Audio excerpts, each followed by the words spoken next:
town of Rochdale in Lancashire has a past which can be said to date from the dawn of history itself.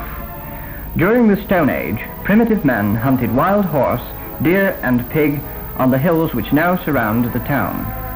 The Romans, as proved by relics which have been unearthed in our own time, were no strangers to the area. William the Conqueror, too, had his own information on the wealth of the place, as recorded in the Domesday Book. This remarkable book shows that by the 11th century, the land was being cleared of some of its woodland and formed into farmland by men who were living in huts of wattle and thatch. But it is the 15th and 16th centuries which are richest in story, for it is during this time that many of the oldest Rochdale families were founded, and the early halls built of the natural stone. Even today, several of these buildings are still lived in, but whether or not favoured by fortune, all bear the imprint of the men who built them, men of character, sturdy, independent. How many of us are even dimly aware of the ghostly company which may still linger near the venerable stones they raised? Young Malcolm certainly thought he'd seen a ghost when he stumbled across Clegg Hall one showery afternoon.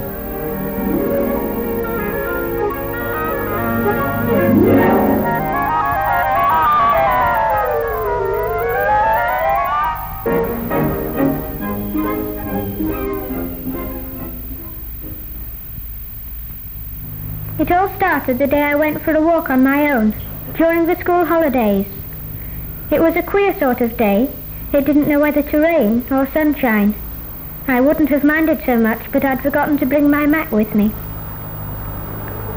Suddenly the rain really started, great big drops. There was a ruined house nearby, so I went and sheltered in the porch.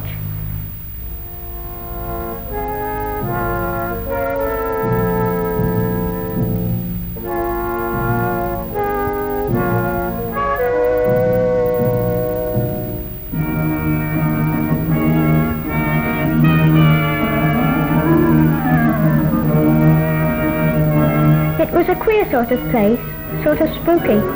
In the corner over the door you could just see a carving in the stone, in the shape of a star. I couldn't make it out quite. In the other corner there was another star just like it. There were carved columns on each side of the porch, and they were all dark and mysterious looking. There was a sort of room built right over the top of the columns, but the windows were all broken. It looked as though it hadn't been lived in for an awful long time. Perhaps there had been a murder there.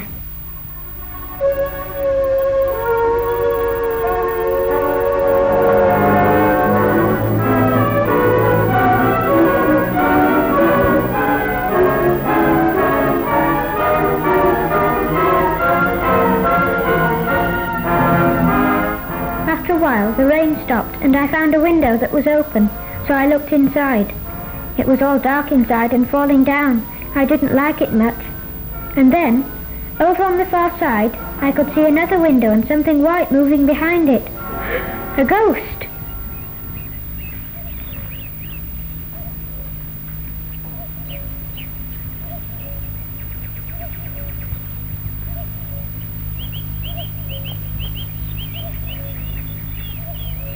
It was a rotten old shirt. What a Swiss. Anyway, I wasn't a bit frightened, really.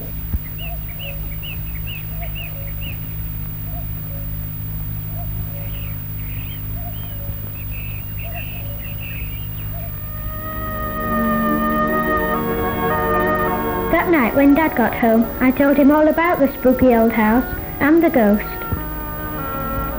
He was very interested and wanted to know all about it.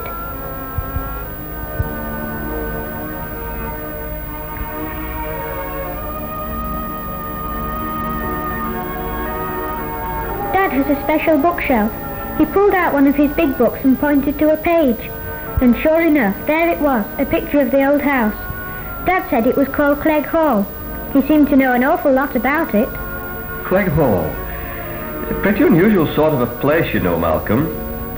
At least it's the only hall of its kind in these parts. Because unlike the other old halls, it's got 3 stories instead of the usual 2. And you see, it's square in shape with 12 gables. See, this is Stubley Hall, which is close by it. It's quite different to Clegg, isn't it? Now, you remember telling me about the carved star over the doorway? Well, that was the Ashton mullet. It was part of the coat of arms of the Ashtons, who built the place in 1618. That means that it's over 300 years old. But what makes it a very unusual sort of place is that it's said to be haunted by a boggart. That means a ghost. The story goes that in the 1200s, an earlier hall stood where the present hall is today. It was like a castle, really, and it was surrounded by a moat, so it was said. In the castle lived the Baron and his two sons, Bertrand and Randolph. And while the Baron was away at the wars against the French, he left these boys under the care of a near relation, Richard. Now, Richard is the villain, because he was soon plotting to kill the boys who stood in the way of the inheritance. Randolph didn't trust Richard. He kept an eye on him. Richard waited for a chance to get one of the boys alone. One evening, his chance came. The young Bertrand, who had been on a short journey, was returning to the castle unattended. Richard waited in ambush, but unknown to him, Randolph was also in hiding nearby. And as Bertrand, unsuspecting, drew nearer, Randolph called out, "Brother, beware!"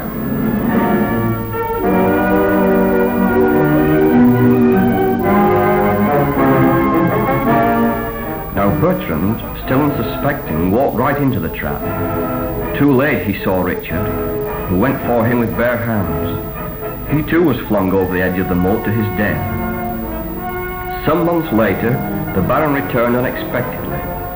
Richard explained that the boys had been killed while hunting. The Baron, suspecting more than he could prove, ordered Richard out of the castle. Richard found sanctuary at nearby Stubley Hall, where lived a couple of rascals with even smaller consciences than his own.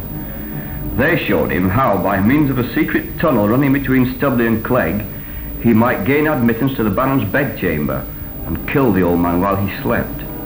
And so, as night fell, Richard stealthily made his entry into the Baron's room. He crept across to the sleeper, knife raised. Suddenly, a phantom voice rang out, "Father, beware!" The Baron awoke and leapt from his bed. Richard, the coward, fled and fell to his death from the castle walls. Now, it's a funny thing, but nobody has ever found that tunnel. Most people say there never was one, but you never know. Somebody might find it one day. Somebody might find it one day.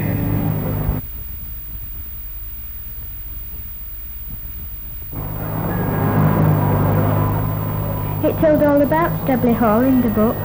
The hall at Stubley was founded in about 1529 on the site of an earlier hall, and indeed it is possible that there has been a habitation here from the earliest times.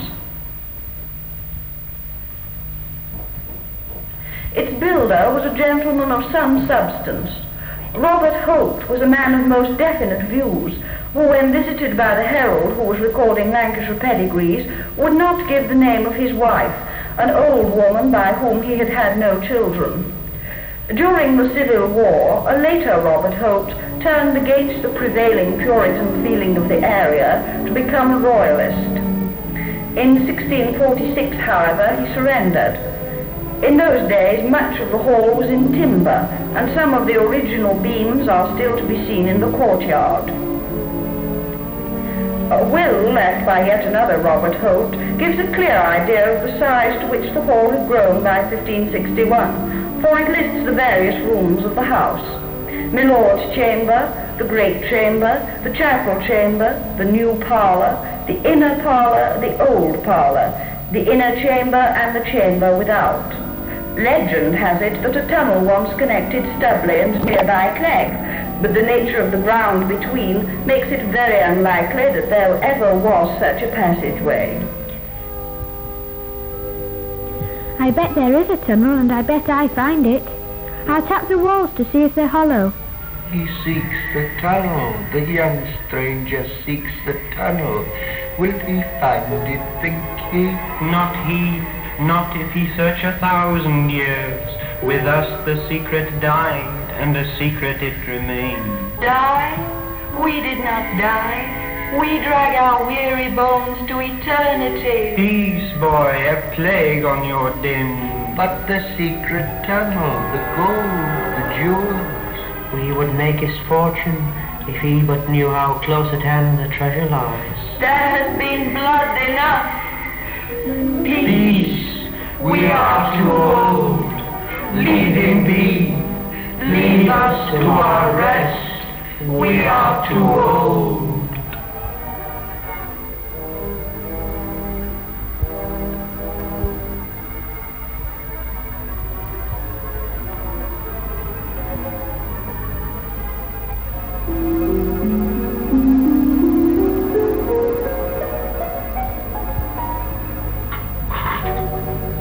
What was that?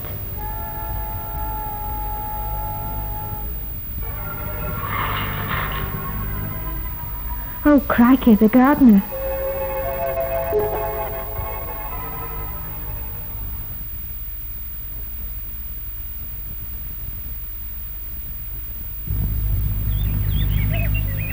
This book of Dad's is jolly interesting. It has a piece in it about another old house. This one is called Pike House. It was the queer name that made me want to go and have a look at it.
That Pike House was once called Waterhouse, but the name must have been changed when a secret room right under the roof was used to store pikes during the Civil War.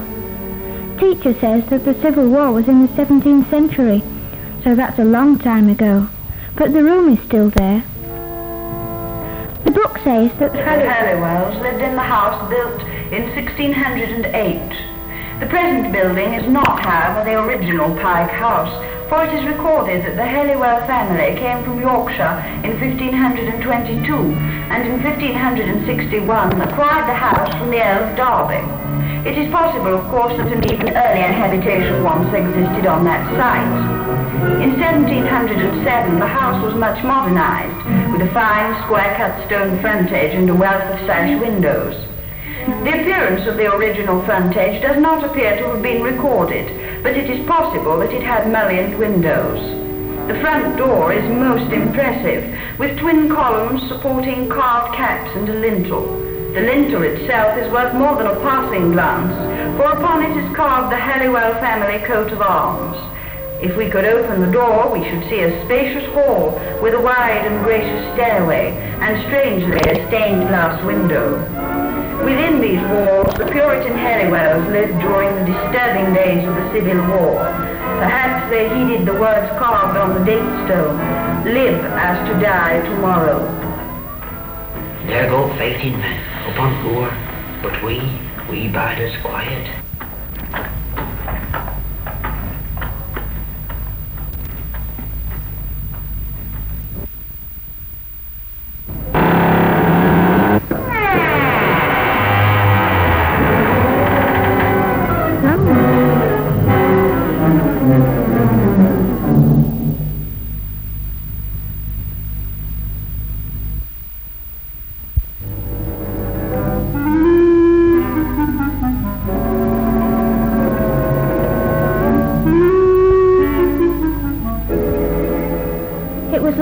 Tea time when I got home, and I tried to get in without Dad hearing, but he's got ears like a... Malcolm, where on earth have you been?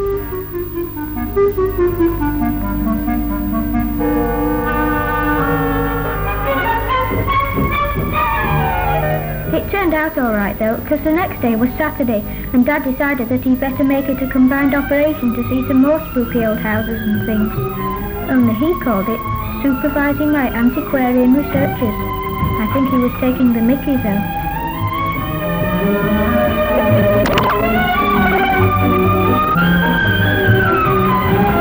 When we were in the car, Dad said, Do you know which is the oldest building in Rochdale? No? You'll see. the parish church.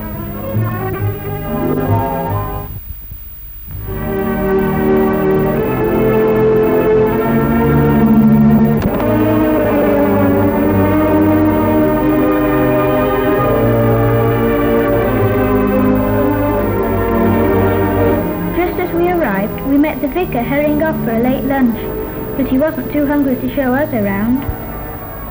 Now, when young people are as interested as Mr. Jarrett and young Malcolm, I can always find a few minutes to act as guide to St. Chad's Church.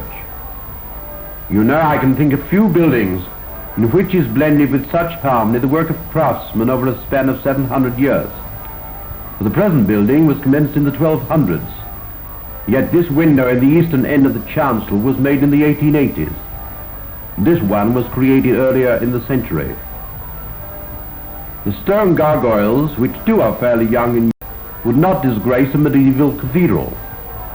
Many people are intrigued not so much by the gargoyles gaping from the east end of the chancel, but by the curious carved head high up on the south face of the tower. The tower was commenced in the 13th century, and from the 1600s until 1873 it boasted a clock, as this old print shows. The church is rich in carved ornament and even richer in story and legend. One story tells how it was originally intended that the church should be built on the site now occupied by the post office, and how the builders were thwarted by boggarts who each night carried the foundation stones over the river and up the hill, here where the church was eventually built. In the porch is a plaque on which are inscribed the names of the vicars of Rochdale, starting with Geoffrey the Dean in 1100. Inside the church is a rather curious brass, though it's copper really. It depicts a pair of skeletons who admonish us with the words, "As you are, so are we. As we are, so must you be." Mutilated carvings on pillars in the nave bear mute witness to the desecration of churches by Cromwell's men during the Civil War. And of course there is stained glass, rich in detail, radiant in glowing color.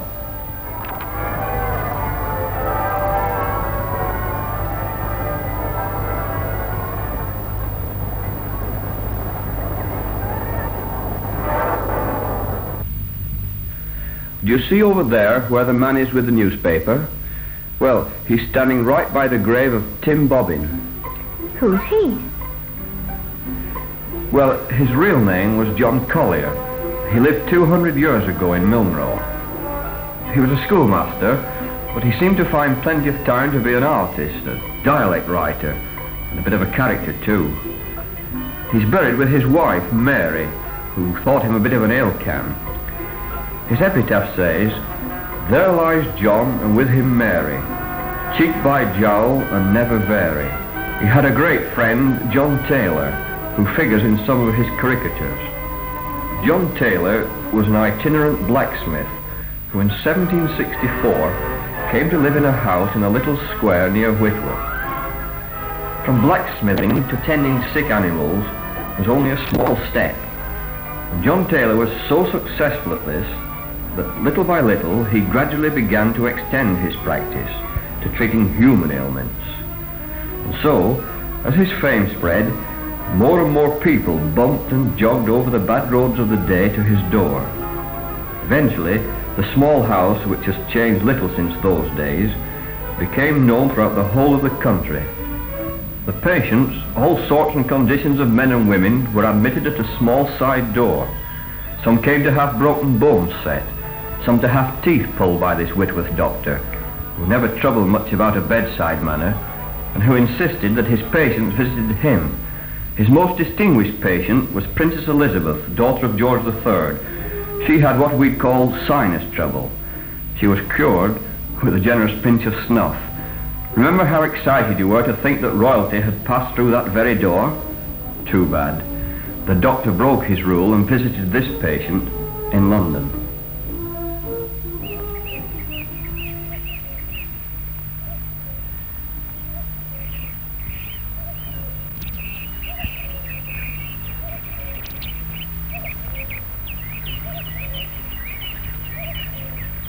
The next place we went to was the top of the moor at Blackstonedge, where Dad said there was something older than anything we'd seen, although Dad looked pretty old by the time he'd got to the top.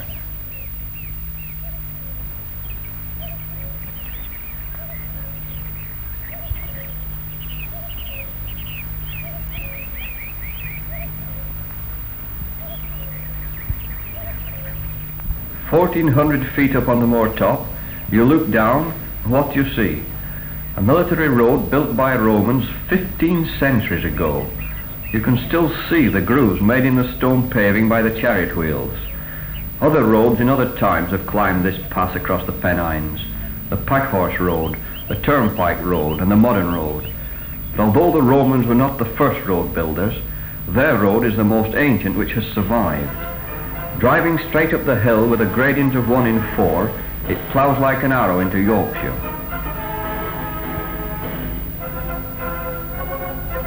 The moor has been the scene of battle, for during the Civil War, the Puritans, defeated at Wiskett Hall by the Royalists under the Earl of Newcastle, fell back on Blackstonedge, where they stationed 600 men and 2 pieces of ordnance. Here, they finally beat back the Earl, who retired to lay siege to Hull.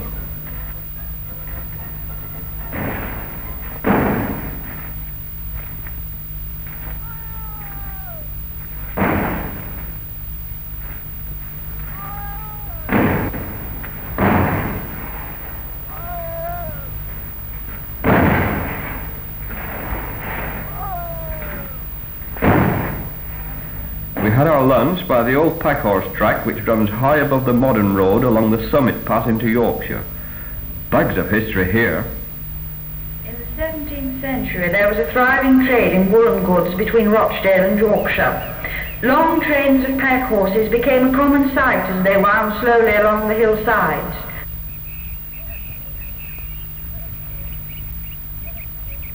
Many of the wealthy families of those days, such as the Gartsides who lived in Oakenrod, owed much of their wealth to wool. Gabriel Gartside gained the hall for his son Samuel by means of a profitable marriage. Gabriel, however, if lucky in love, was not so fortunate in politics, since in the Civil War he supported both sides, but was fined by the Puritans and imprisoned by the Royalists. Samuel may have been something of a secret inventor, since his will mentions some mysterious engines, tools, and instruments. Meanwhile, other houses sprang up by the pack-horse trails, such as Windy Bank, which stands by the beginning of the route into Yorkshire, and the thirsty traveller was able to find refreshment to nerve himself for the rigours of the journey at the Red Inn, built in a time.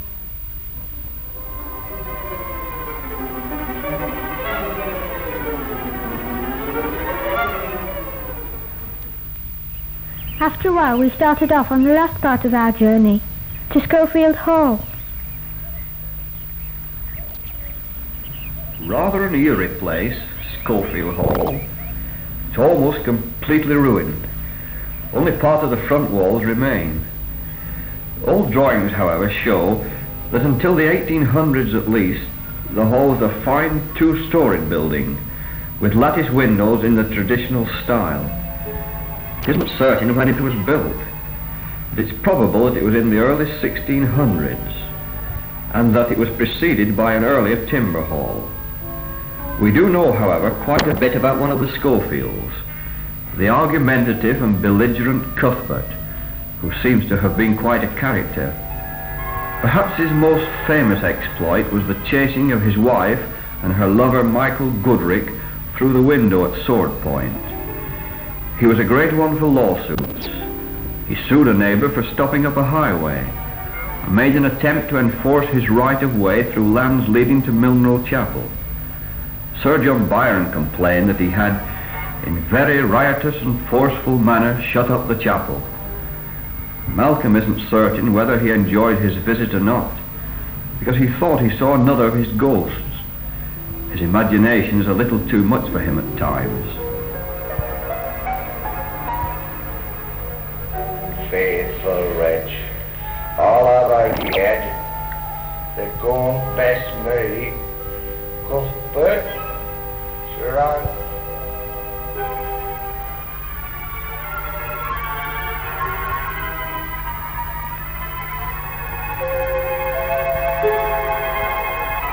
Of course, his ghost was only the shadow of a tree moving in the wind.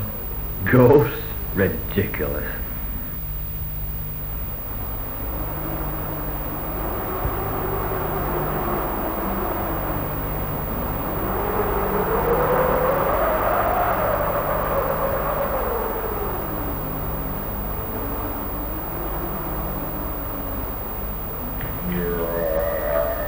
Shut up, I'll run on through. Shut up.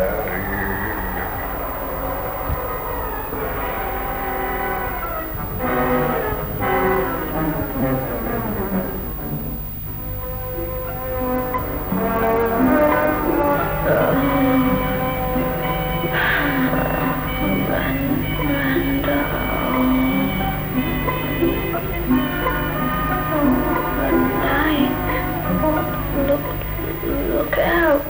Oh.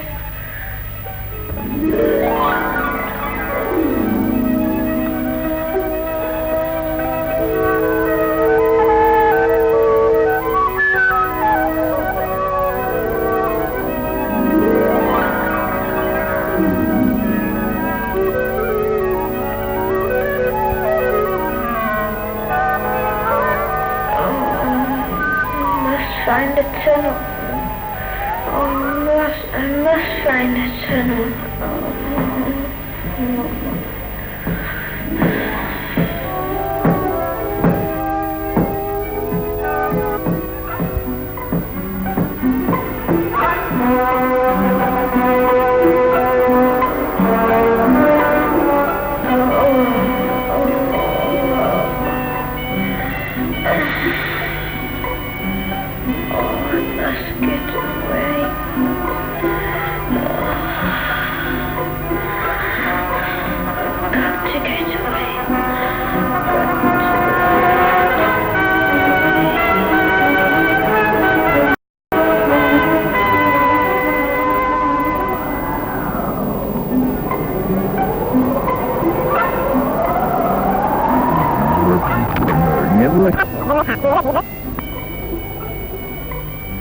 Faithful wretch, all have I yet, the gone best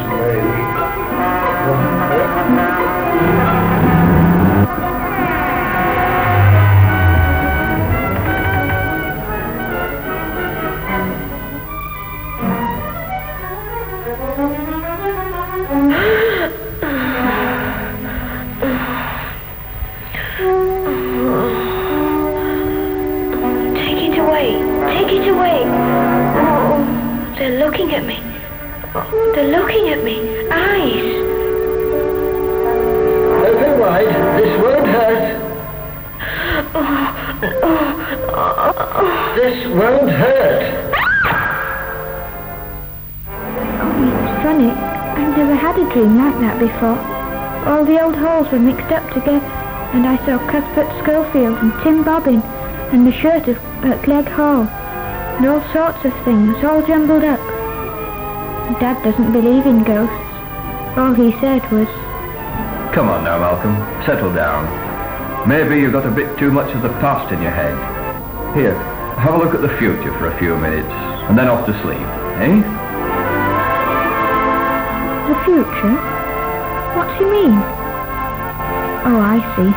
Spaceships. I wonder whether I'll ever fly to the moon.